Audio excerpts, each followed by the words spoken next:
Olá, povo querido, a santa e gloriosa paz do nosso Senhor e Salvador Jesus Cristo. Passando para orar um pouco com você e falar das coisas maravilhosas que o nosso Deus tem realizado e tem para nos dar. Dia 2 de novembro, que é uma data muito especial para mim, nós estaremos realizando a maior e mais abençoada imposição de mãos até então. Depois virá uma outra ainda maior, que será feita para o povo do Nordeste, da região do Nordeste, todos os estados do Nordeste. Bispos, pastoras, pastores e missionárias, obreiros, membros, todos os católicos, evangélicos de outras denominações, e vai ser feito no Geraldão, porque foi escolhido o estado de Pernambuco, Recife, a capital, por estar ali entre os estados, no centro, no meio. De um lado tem Alagoas, Sergipe, Bahia, Piauí, do outro lado tem Paraíba, Rio Grande do Norte, Ceará. Então, todos os estados do Nordeste estarão ali representados pelos seus respectivos líderes, bispos, pastoras e caravanas grandiosas. Paraíba, Rio Grande do Norte e Alagoas são praticamente em cima do Recife, né? Então, em massa, estaremos ali no Geraldão fazendo a mega imposição de mãos. Vai parar o Recife, vai ser grande demais no dia 15 de novembro. Dia 2 vai ser no Brás. Portanto, teremos 2 megas imposições de mãos no mês de novembro, que é o mês que eu nasci, e o mês também que eu me batizei nas águas, e o mês que eu entrei na obra depois, mais para frente. Olha que coisa maravilhosa que Deus fez para mim no mês de novembro, né? Eu vou buscar nesse mês de novembro que Deus faça também na sua vida algo semelhante ao que fez na minha vida, no meu ministério, na minha trajetória. Até então eu era um indigente, né? Eu passava privações, não tinha lugar para morar, não tinha uma refeição digna, não tinha amigos, não tinha ninguém por mim. E Deus escolheu o mês de novembro para mudar a minha vida, a minha história. Hoje eu chego até a incomodar alguns que falam dia e noite no meu nome. Nem eu lembrava direito do meu nome na época. E nem a data do meu nascimento. Não. Passava despercebido, Natal, Ano Novo, isso tudo. Hoje se tem uma parte, né, que é aquela parte má da sociedade, ruim da sociedade, né? Os que não temem a Deus, que mesmo vendo o que Deus faz através da minha vida, falam mal, é porque de alguma forma eles se incomodam e há um brilho, né? Você deve conhecer a história da cobra e do vagalume, né? Cobras não comem vagalumes, não é verdade? Mas aí a cobra perseguiu o vagalume onde ele ia. Ele voava, posava num lugar, a cobra ia por baixo e ia lá. Porque a cobra está sempre rastejando. Cobras não voam. Elas rastejam, elas são realmente inferiores aos outros animais. Por isso são maldosas, venenosas, peçonhentas. Ela rastejava e chegava lá. O vagalume se incomodou e falou: cobra, eu não pertenço à sua cadeia alimentar. E aonde eu vou, você está. Por que me persegue? Ela falou: eu sinto um incômodo muito grande com seu brilho, com sua luz. Eu gostaria de brilhar como você, onde você vai. Sua energia nunca acaba, nunca ofusca, nunca apaga. Onde você vai, está iluminado. Eu me incomodo com isso. É isso, basicamente, os que perseguem pessoas sem as conhecerem e falam mal, sem ter provas, absolutamente nada, nem sequer chegaram perto delas, é porque se incomodam com o brilho, com a luz que elas carregam. E graças a Deus, alguns, não muitos, se incomodam com o brilho e a luz de Deus na minha vida, e uma grande massa também se ilumina, tá? E busca resplandecer os seus caminhos usando também parte desta luz que Deus me deu E isso tem acontecido na vida dos ex-leprosos, dos ex-cancerosos e paralíticos e cegos, e pessoas desenganadas e que estavam em coma, pessoas que estavam com a vida financeira arruinada, hoje estão felizes, estão abençoadas, estão comemorando.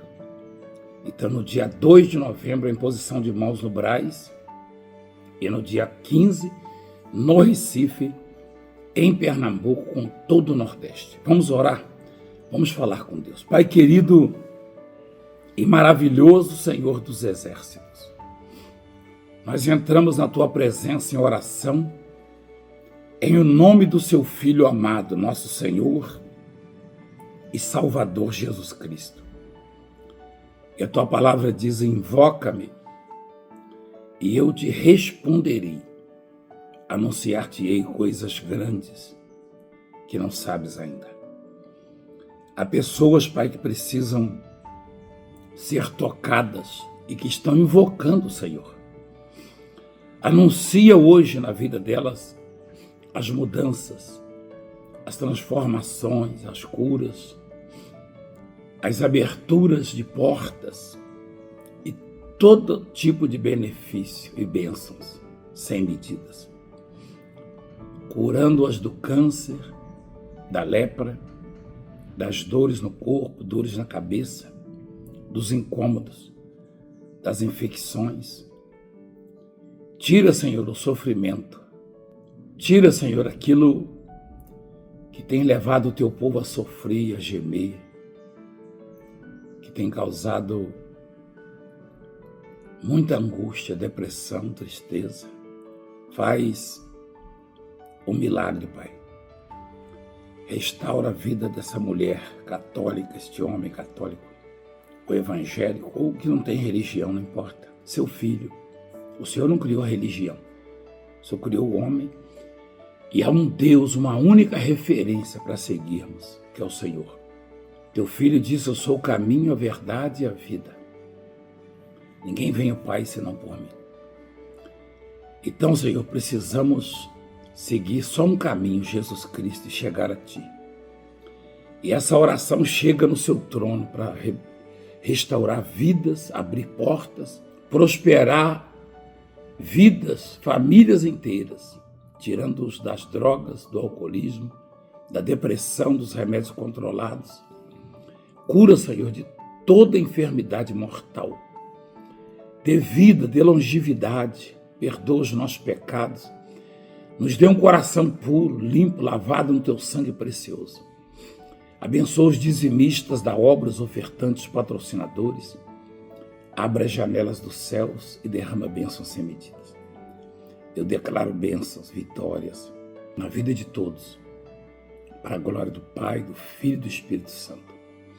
Eu determino mudanças. Todo o povo de Deus diga: eu recebo. Consagra essa água e quem beber receba vida. Eu abençoo os bispos, as pastoras, os pastores e as missionárias, seus respectivos filhos, e abençoa todos os funcionários da Tua obra. Pai, abençoa esta nação. Cuide dessa nação, prepara pessoas que venham cuidar. E abençoa todo mundo, Pai. Abençoa o mundo inteiro. Send your blessing all the world in Jesus' name.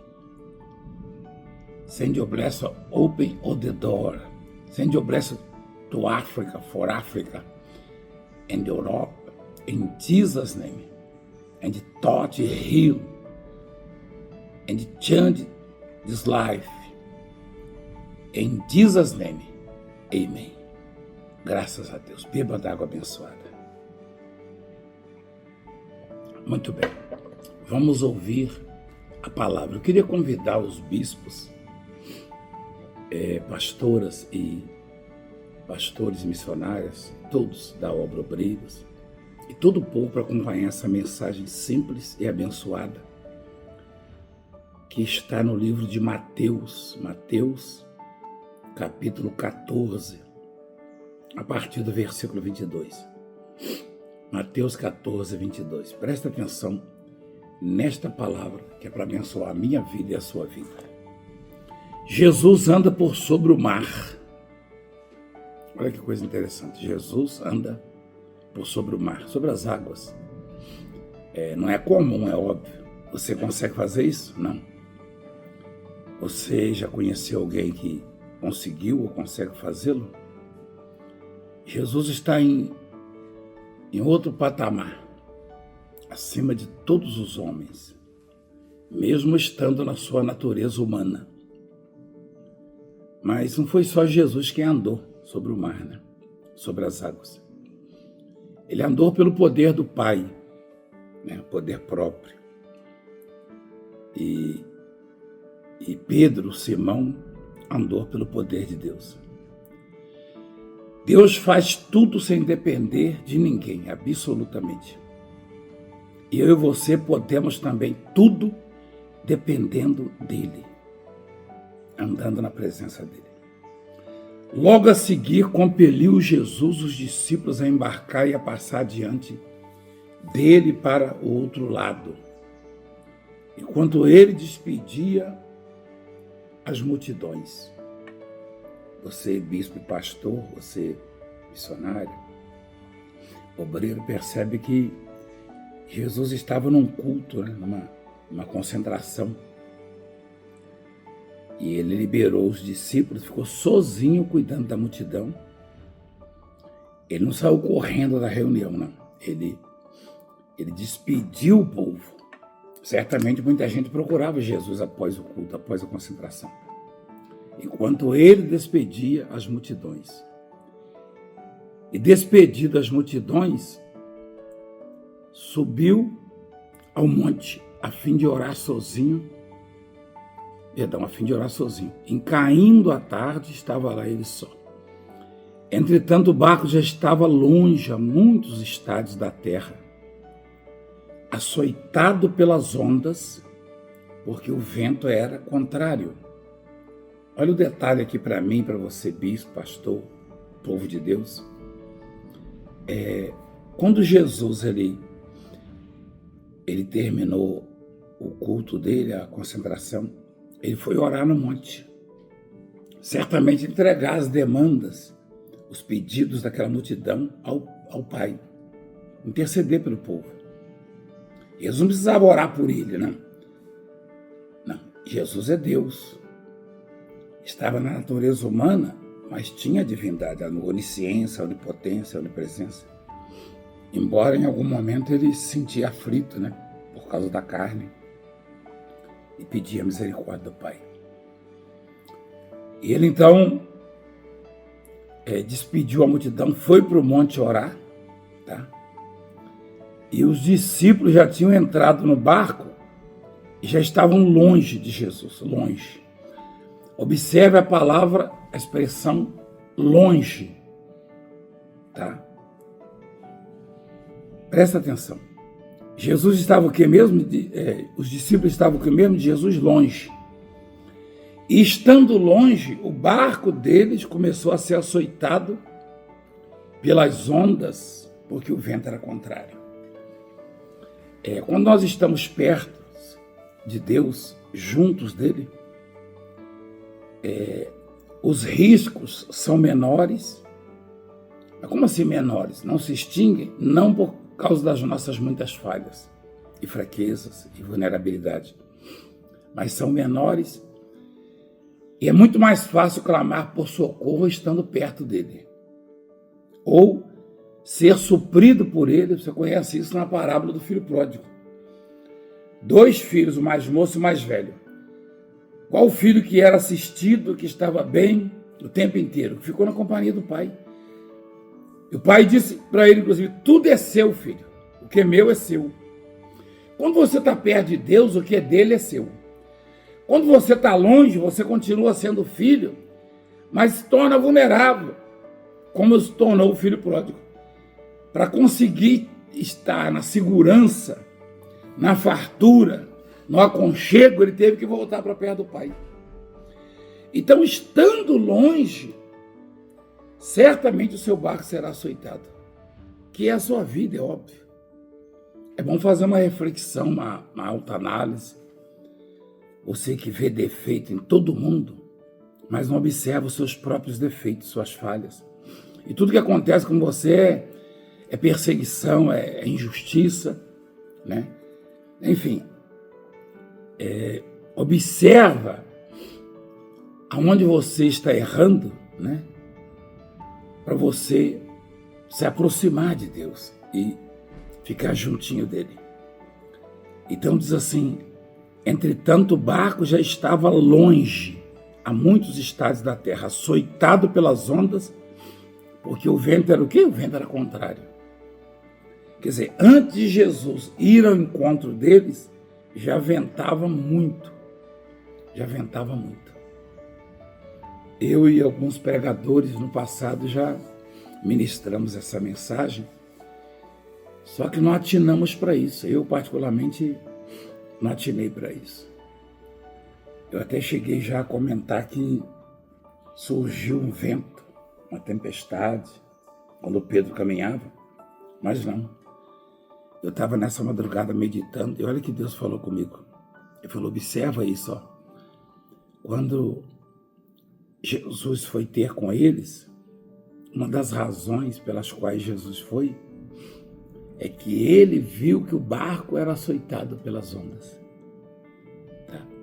Então é uma característica de Deus se aproximar de mim, de você, de nós, quando estamos em apuros, quando estamos aflitos, quando estamos em perigo, quando estamos em risco. Deus pode até não interferir, tá? Mas ele está perto. Aliás, a palavra diz: na sua angústia eu estarei com ele. Provavelmente você esteja vivendo uma fase difícil da vida, ruim, uma fase de angústia. Você tenta driblar os momentos difíceis, as tristezas, os maus tratos, as frustrações, conviver, né? Ou despistar, sei lá. Porque você não sabe que essa é a fase em que Deus está mais presente, né? Quando você se angustia, quando você se desespera, ele não vai interferir, não. Ele não vai aleatoriamente socorrer você. Porque, historicamente, todos, absolutamente, tiveram que clamar, tá? Para poder serem socorridos. Tiveram que invocar, aliás, a Bíblia diz: todo aquele que invocar o nome do Senhor será salvo. Olha só. Todo que invocar. Quem não invocar não vai ser salvo. Você pode ser homem de Deus, mulher de Deus. Você pode ser uma pessoa cristã, fiel. Se você não invocar, você não será salvo. Né? Você lembra quando Jesus passava e tinha um cego na estrada? Bartimeu? Ele gritou, ele invocou. Jesus passava, ele perguntou o que era aquilo, aquele tropel. Disseram: é Jesus que está passando. E ele então começou a gritar: Jesus, filho de Davi, tem misericórdia de mim. E gritava e mandava: cala a boca, para de perturbar. E ele clamava mais alto ainda. E quando Jesus o chama, todos esperavam que Jesus tocasse nos olhos dele para ele ver. Mas não. Ele veio com a bengalinha e guiado ainda, a palpa daqui e dali. E Jesus pergunta: o que queres que eu te faça? Imagina alguém onisciente, que sabe tudo, conhece pensamento, sentimento, perguntar para um cego: o que queres que eu te faça? Né? E até você e eu, que não somos oniscientes, sabemos que alguém cego está passando perto da gente. Pelo comportamento, a maneira como ele se conduz. Todo mundo sabe que é um cego, está palpando, precisando de ajuda, ou sendo guiado com a bengala, tateando às vezes. O que queres que eu te faça? Porque é preciso clamar, é preciso buscar, é preciso se colocar na dependência de Deus. Então vamos voltar ao texto. Presta atenção. Entretanto, o barco já estava longe, a muitos estados da terra, açoitado pelas ondas, porque o vento era contrário. Homens que andavam com Jesus dia e noite, dormiam no mesmo ambiente, se viram em apuros e açoitados pelo vento. Quantos açoites eu e você já levamos na vida, não é verdade? E qual é o objetivo de Satanás? Fazer-nos desistir, parar. O diabo quer que você pare, que eu pare. O diabo não quer ninguém te levando em frente a sua carreira. O nosso trabalho, a nossa missão, nossa carreira, isso aí representa um estorvo no projeto satânico. Mas o diabo tem projeto? Tem, mesmo sabendo que está condenado. Ele não quer ir sozinho, ele quer levar muitos com ele.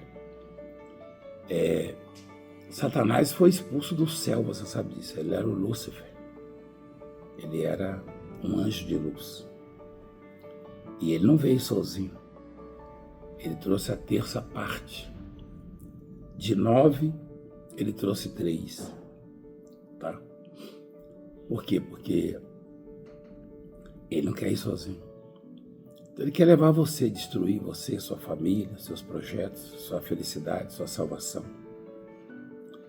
Ele tem ciúmes, ele tem inveja, ele tem ódio no coração, porque mesmo tendo sido um anjo de luz, nós fomos feitos imagens e semelhança do Altíssimo. E isso incomoda. Desde o jardim, ele falou na boca da serpente, lembra? Então, o diabo não quer que eu e você levemos a cabo o nosso projeto. E aí o vento era contrário, porque esse vento foi provocado. Tá? Na 4ª vigília da noite, foi Jesus ter com eles, andando por sobre o mar. Porque mesmo num vento contrário, numa turbulência, numa agitação, no mar revolto, Jesus anda por sobre as águas porque ele controla tudo, ele tem o domínio sobre tudo. Ele tem todo o poder. Tá? E ele foi ter com eles andando sobre o mar. Por que foi ter com eles? Porque ele sabia o que eles estavam passando. Como ele sabe o que você e eu passamos todos os dias. E os discípulos, ao verem-no andando sobre o mar, ou sobre as águas, ficaram aterrados ou espantados e exclamaram: é um fantasma! E todos de medo gritaram. Olha que coisa. Como se não bastasse as tempestades. É algo que deveria ser motivo de alegria, de conforto, de segurança, de tranquilidade, acabou apavorando mais ainda. Quando a pessoa está aflita, está perturbada, ou acometida de grandes problemas, adversidades, ela fica cega e perde o discernimento também das coisas. Entendeu? Bispo, pastor, esposa, obreiros. Quando nos perturbamos, a nossa visão encurta. Os discípulos estavam num barco quase afundando, açoitado pelas ondas, porque o vento era contrário. Olha quem vai lá para livrá-los? Jesus. E eles viram Jesus, sabiam do poder de Jesus, do potencial, da onipotência, né? E mesmo assim ficaram aterrados, assustados, e gritaram: é um fantasma. E Jesus disse: não tema, sou eu. E ainda assim duvidaram. Provavelmente você nem perceba que a solução está chegando para você, ou já chegou. De repente Jesus já se apresentou de várias formas, e por não perceber você perdeu a oportunidade. Como está se apresentando agora o povo lá do Nordeste, na mega imposição de mãos do Geraldão, no dia 15, às 9 da manhã. Está se apresentando também agora em uma de nossas igrejas no Brasil, no mundo, no dia 2 de novembro. Então toma posse, abraça isso, essa causa. Aí Jesus, andando sobre as águas, disse: não tema, sou eu. Aí Pedro, que era uma espécie de líder dos discípulos, disse: se és tu, manda-me ir ter contigo, então, por sobre as águas. Aí Jesus disse: vem. E Pedro, descendo do barco, andou por sobre as águas e foi ter com Jesus. Jesus andava porque o poder era próprio dele. E Pedro passou a andar porque o poder de Jesus o sustentou, o sustentava. Quando eu e você fazemos de Jesus o nosso alvo, estamos olhando para Ele, unicamente para Ele, recebemos o poder, o chamado poder de filho, que está lá em João, no Evangelho de João, no capítulo 1. Tá? Nós recebemos o poder de termos sido feitos filhos de Deus. Filho de Deus tem poder.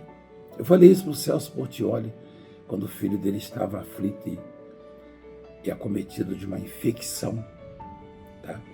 E subindo para o coração, enfim, alastrando no corpo. Eu falei para ele, ele absorveu aquilo e o milagre aconteceu.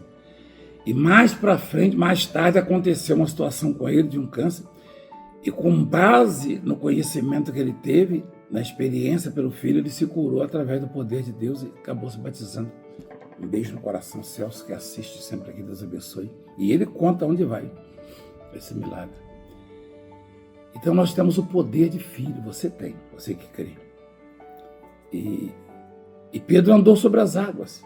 Não é próprio, o poder não é próprio nosso, é de Deus. Tá? Agora veja o que diz a palavra. Versículo 30. Reparando, porém, na força do vento, teve medo. E começando a submergir, ou seja, afundar, gritou: salva-me, Senhor. Reparando, porém, quantos de nós, pregadores, já falamos, e aí surgiu uma tempestade, surgiu um vento, uma onda, não surgiu coisa nenhuma. Lá no começo, tá? Lá no começo, diz assim, que açoitados pelo vento, pelas ondas, perdão. O barco dele estava longe de Jesus, açoitado pelas ondas, porque o vento era contrário. Você percebeu que já ventava já há muito tempo?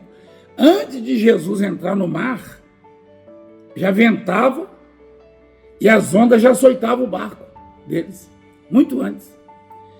Então não surgiu quando Pedro começou a andar sobre as águas, não. Já existia o vento, já existiam as ondas, e já açoitavam o barco. Antes dele descer do barco e olhar para Jesus e começar a andar, já existia. Ou seja, o triunfo de Pedro, o sucesso de Pedro, tá? Aquela coisa que parecia uma mágica, um homem comum, um pescador, um simples homem andando sobre as águas, começou quando já havia os problemas, as dificuldades. Ou seja, na carreira do cristão, do crente, seja ele pastor, missionário, pastora, ou um crente comum que vive no anonimato, em toda a carreira, esse crente terá momentos difíceis e o vento e as ondas vão existir sempre. Eu vou completar em novembro agora 45 anos de ministério. 100% nesses 45 anos eu enfrentei ondas, eu já fui açoitado por elas, e ventos fortíssimos. Isso falando de tribulação, de angústias, de dificuldades. Os ventos e as ondas não cessam. Não, nós vivemos no mundo. O que Jesus disse? No mundo tereis aflições, mas tende bom ânimo porque eu venci. O próprio Jesus foi levado ao deserto para ser tentado pelo diabo. Imagina, nunca pecou, nunca errou. Então, não tem essa de, esse ano foi difícil para mim. Não, todos os anos são. Mas por que em alguns anos eu tenho sucesso? Você tem porque você olha para Jesus. Você não repara as ondas, nem os ventos, nem as tempestades. O que enfraquece o crente, o que amedronta o crente, o que assusta o crente, o que nos faz afundar, ou cair, ou descer, é reparar a força do vento. O vento vai existir sempre, sempre existiu, desde que você se converteu. Ah, mas eu nem percebi, não percebeu porque você olhava para Jesus. E se você está percebendo agora que o vento está forte, que a onda está difícil, está açoitando você, seu barco, se você está se sentindo atribulado, aperreado, apavorado ou atribulado, talvez angustiado, ou até derrotado, porque você está reparando na força do vento. Então não é o fato de existir o vento ou existirem as ondas que o crente tem sucesso, ou angústia, ou tristezas, fracassos, não. É o fato de reparar neles. E isso não é privilégio seu, não. Quantas vezes eu reparei a força do vento? Pedro era maior do que nós. Era um dos principais líderes da igreja de Jesus. E ele reparou a força do vento, né? Mas esse vento já existia quando ele estava lá no barco, com os colegas. Tanto é que o barco era açoitado pelas ondas, porque o vento era contrário. Não apareceu quando ele fixou os olhos em Jesus e começou a andar, não. Já existia. Tanto é que ele caminhou um bom trecho na direção de Jesus, como se estivesse numa terra firme, num asfalto, num cimento, numa rocha, andando sobre as águas. Por quê? Porque ele reparou em Jesus Cristo. Se eu e você repararmos em Jesus, então não vamos perceber os defeitos, ou as tribulações, as perseguições, os maus tratos, os açoites, não, das pessoas. Há bispos, esses dias uma pastora, uma pessoa abençoada de Deus, eu não estou suportando mais, apóstolo, as injustiças, isso, aquilo. Eu falei, puxa vida, que pena. Mas isso aí sempre existiu. Aliás, sempre existiu, inclusive na vida deles, eu me lembro, lá no Recife, lá atrás. Só que eles reparavam em Jesus, e aí passaram a reparar na força do vento. Como já aconteceu comigo e com outros. E quando você reparar na força do vento, você vai ter medo. E tendo medo, você vai afundar, vai submergir. E se você não gritar socorro, Jesus não vai te socorrer. E se você não voltar a reparar só em Jesus, você não vai se fortalecer. Então não repare a força do vento, que sempre existiu e sempre vai existir. Não repare as ondas que sempre açoitaram e sempre vão tentar açoitar. Mas Jesus se aproxima exatamente para impedir, para evitar esses açoites e para acalmar o mar no momento em que ele achar que você vai estar submergindo. Como ele acalmou. Ele fala e o mar obedece, o vento obedece. Então essa é a palavra para mim, para você, para todos nós. Reparar em Deus, não na força do vento. Não na tempestade. Olha para Jesus e ele está na sua frente. Você não está caminhando sobre as águas? Se você caminhou até aqui é porque Jesus te sustentou, porque você olhou para ele. Por que agora você vai parar e vai olhar a força do vento, a tempestade? Confie em Deus. Confie em Deus, vai em frente. Go ahead, como diz os gringos, na verdade. Vamos em frente, tá bom? Deus abençoe, inscreva-se no canal e não se esqueça, dia 2, a mega imposição de mãos ali no Brás, em São Paulo, e em Recife, dia 15. E não se esqueça, quando ele gritou, Jesus prontamente o atendeu, estendeu a mão e o colocou novamente sobre o barco. Jesus prontamente, não se esqueça disso aí, ó. Então, se você clamar, gritar agora, prontamente ele vai te socorrer. Um beijo, fique com Deus, fique em paz.